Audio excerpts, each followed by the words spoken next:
participate in this little meal, we take a little piece of bread, and around here, to try to prevent drips as much as possible, we dip the bread in the grape juice and then eat it like that.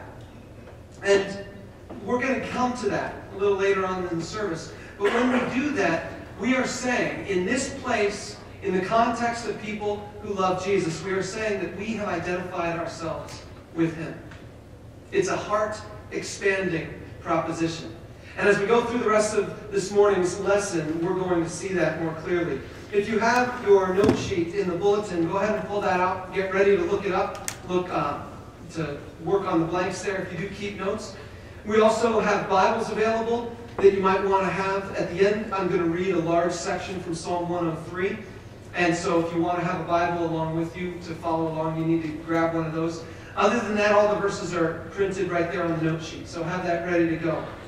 But envy and selfishness. We harbor envy. We behave selfishly. These are the symptoms and the causes of a too small heart. But today, and the rest of this month, we're going to learn that there's hope. Here's another video clip that demonstrates the hope. Hope for the small heart.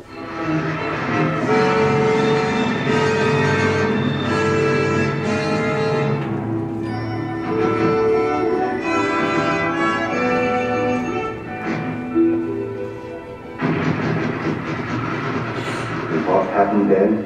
What did Whoville say? That the Grinch's small heart grew 3 sizes that day. And then the true meaning of Christmas came true, and the Grinch found the strength of 10 Grinches, plus 2. Amazing. Just can't get over that. You know, the thing that I find amazing there is that line where it says, and then the true meaning of Christmas came through. You're going to see this month a ton of people telling you the true meaning of Christmas. The Grinch has this starry-eyed, radiant look when he realizes the true meaning of Christmas. And if you ever have seen National Lampoon's Christmas Vacation, it ends with the Christmas star, and Clark Griswold says, "That's the Christmas star. You see, kids, it means something different to everybody. And now I know what it means to me." Vacuous, vapid, and empty sentiments are abundant this time of year when people are talking about how Christmas has some type of meaning. The true meaning of Christmas.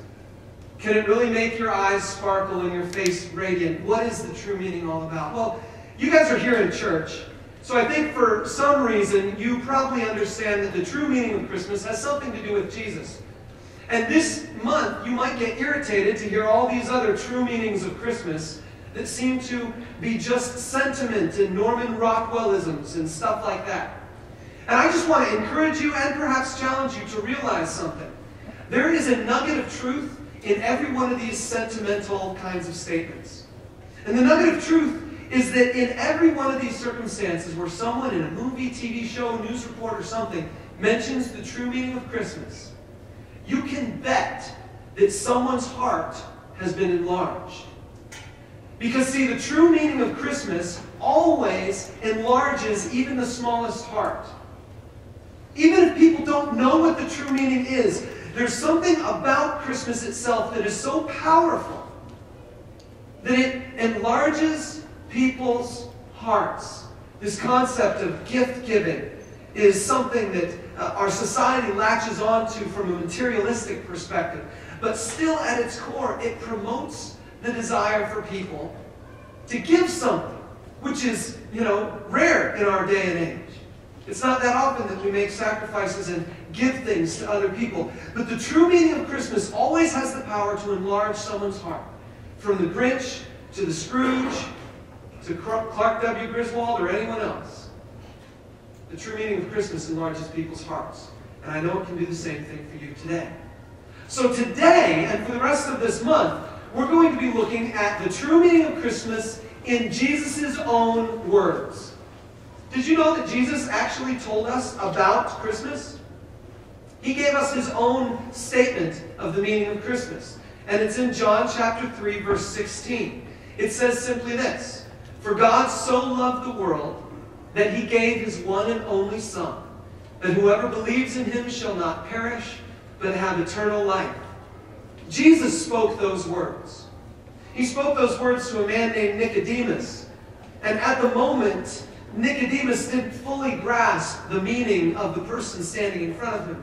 And so Jesus spoke these words. He said, "For God so loved the world that he gave his one and only Son." And he's talking about himself. He's looking at Nicodemus. He's saying, God gave me to the world so that whoever believes in him wouldn't perish, but have eternal life. There is a reason our society avoids talk of the true meaning of Christmas. Oh, it's fine for us to have the baby in a manger. We're okay with that. At least in a secular society, people are okay with the fact that some people might like the baby in the manger.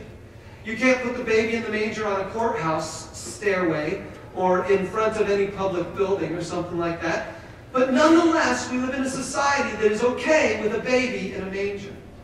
What they're not okay with is the reason Jesus came into the world. That whoever would believe in him would not perish, but have eternal life. You see, the message of Christmas is completely meaningless or hollow if you don't have an understanding that without God sent his Son, there is no eternal life. See, that sentence, that phrase, says God sent his Son so that eternal life would be made available to people. And so, the downside of the Christmas story is that if you understand it rightly, you have to recognize that all of us are guilty as Grinches. We are. Because, see, Jesus wouldn't have come to the earth if we were doing all right. He wouldn't have come to the earth if we were okay and we had a good relationship with God. He had to come to the earth to somehow shake us up and save us from ourselves, eventually to die and rise again. Without Christmas, there's no eternal life. But without the recognition of the possibility of perishing, there's no need for Christmas. Do you follow me on that?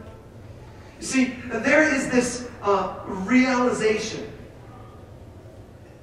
that we need to come to that says, without Jesus, I'm lost. And some of us like to defend ourselves, and we like to say, but I'm a good person. I'm especially good around Christmas. You know, because that whole Santa Claus thing, I just got to make sure I don't do anything too bad, or else I might end up with coal in my stocking. You know, we've got this kind of